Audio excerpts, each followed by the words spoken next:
स्वयं पुरोहित जी, पहले दौर का तो मतदान हो गया, बम्पर वोटिंग हुई, दूसरे दौर के संग्राम की अब तैयारी है। लेकिन इस बम्पर वोटिंग से क्या टीएमसी उत्साहित है या मन में कहीं भय या डर है कि कहीं ऐसा तो नहीं एंटी इनकम्बेंसी का असर होगा?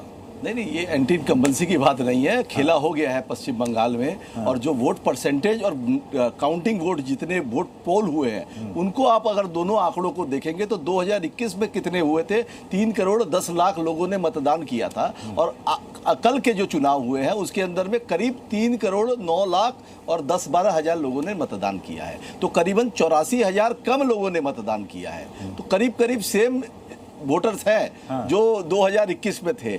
2021 में कोरोना की महामारी भी थी, आपने देखा है, उसके बावजूद भी वो वोटर टर्नआउट ऐसा ही बंगाल का इतिहास रहा है। मतलब यहाँ पर बम्पर वोटिंग होती रही है। अगर आप तीन चार चुनाव में विधानसभा की बात कर लूं तो 80% से अबव रहा है। मैं सवाल मैंने इसलिए किया, कल को ऐसा तो नहीं होगा कि कल इस बम्पर वोटिंग पर भी टीएमसी सवाल उठाएगी? नहीं, हमारा कोई हम तो प्रसन्न है, क्योंकि जिस तरह से वोटिंग हुई है, हम बता रहे हैं जो भारतीय जनता पार्टी की सीटें थी वो घटने जा रही है जितनी 2021 में थी, और हमारी जो सीटें हैं वो ज्यादा, मतलब 152 में पिछली बार मैं गलत नहीं हूं तो 92 सीटें आपके पास आई थी। तो 100 से ज्यादा सीटें, 100 से ज्यादा।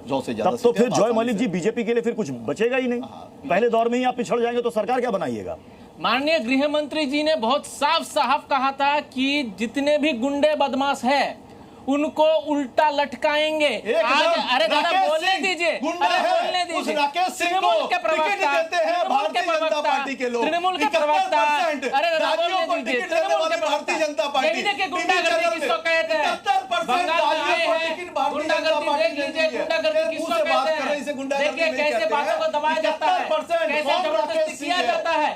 यही होता है बंगाल में। बंगाल में आप बोलने जाएंगे, आपको बोलने नहीं देगा, आपको ड्रग्स एडिक्ट्स का आसानी है, उस व्यक्ति को टिकट दिया जाता है। ये बगल में संतोष पाठक, कितने क्रिमिनल चार्जेस हैं बेचारे कांग्रेस वालों को खत्म करके अब भारतीय जनता पार्टी। कुछ बोलेंगे उसके लिए? आपने दागियों की बात की, आपने भयमुक्त की बात की, गुंडों को पार्टी में लेकर भयमुक्त वातावरण देंगे बंगाल की जनता। हर मुद्दे पर मैं चाहता हूं कि खुलकर बात हो जाए। पहले दौर का मतदान तो हो गया, दूसरे दौर का संग्राम है। जितने बयान सामने आ रहे हैं, जितने मुद्दे यहां पर उठ रहे हैं, हम उस सब पर चर्चा कर ले। घुसपैठ का मुद्दा, जॉय मलिक जी, घुसपैठ का मुद्दा केंद्रीय गृह मंत्री ने फिर से उठाया, और उन्होंने यह कहा कि जितने भी घुसपैठिए बोरिया बिस्तर बांध ले, हमारी सरकार आएगी, सबको हम बाहर कर देंगे। बंगाल में कितने घुसपैठिए, कोई आंकड़ा है आपके पास? बताइए जरा। सबसे बड़ी बात है कि आंकड़ा बता दीजिए, पहले आंकड़ा बता दीजिए, पहले घुसपैठियों का आंकड़ा बता दीजिए, कितने घुसपैठिए आपने पकड़े? आपका हो गया? आपने पकड़ नहीं, अब जब तक सो चलेगा तब तक बोलेंगे। आपका हो गया? ऐसा नहीं, सवाल इनसे जवाब दे लेते हैं।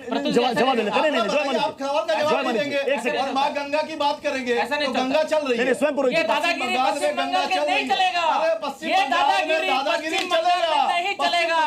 4 तारीख के बाद जब तक मिलने वाले हैं, मिलेगा नहीं, हवा हो जाएगा पश्चिम बंगाल से। मैं आपको बता रहा हूं, बंगाल की जनता सुकून में खड़े होकर आप लोग आके माचिस जलाते हैं। माननीय अमित शाह जी ने झूठ बोलते हैं, इतने बार कहा है कि हमने इतना चिट्ठी लिखा है कि सरकार को, पश्चिम बंगाल सरकार को हमको जमीन दे, हम उसमें फेंसिंग करेंगे। लेकिन पश्चिम बंगाल सरकार ने फेंसिंग के लिए जमीन नहीं दिया। ये जमीन नहीं देने का सबसे बड़ा कारण जो है वो इसी वोट बैंक जो है, ये जो वोट बैंक, ये वोट बैंक बनाने का एक इंस्टीट्यूशनल प्रोसेस है। नाम पर वोट बैंक मांग रहे हैं। ये लोग क्या करते हैं?